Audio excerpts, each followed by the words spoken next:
Процесот на евроинтеграција да се темели на процес во кој што ќе се оценуваат постигнувањата, а билатералните прашања да не бидат одлучувачки фактор.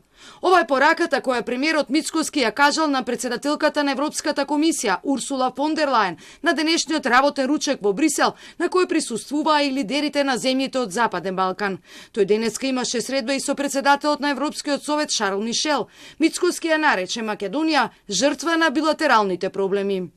За жал, ние речиси 2,5 децении од како го почнавме овој интеграционен процес, од како го подпишевме договорот за асоциација и стабилизација, сме жртви на билатерални проблеми, односно на билатерализација на предпристапниот процес.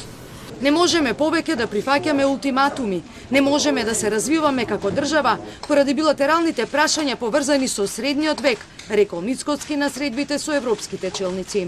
Уште еднаш потенцирав дека ние не можеме повеќе да прифаќаме ултиматуми. И за нас принципот тие се таму, вие сте надвор, ако сакате да бидете таму, треба тоа да го прифатите, простите, но ние такво нешто не можеме да прифатиме, а од друга страна ни велат дека има желба да бидеме како држава членка во Европската унија. Мојот одговор на таа теза е ако има желба, има и начин.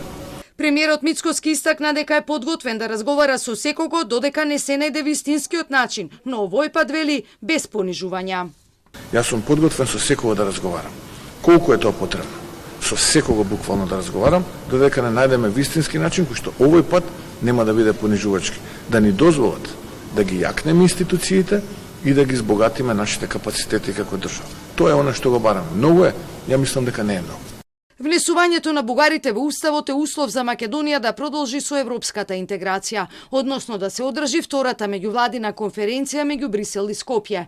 Денеска фон дер Лајен наведе дека сите 6 земји партнери од Западен Балкан и припаѓаат на Европа, а со планот за раст Унијата ги доближува балканските пазари до европскиот.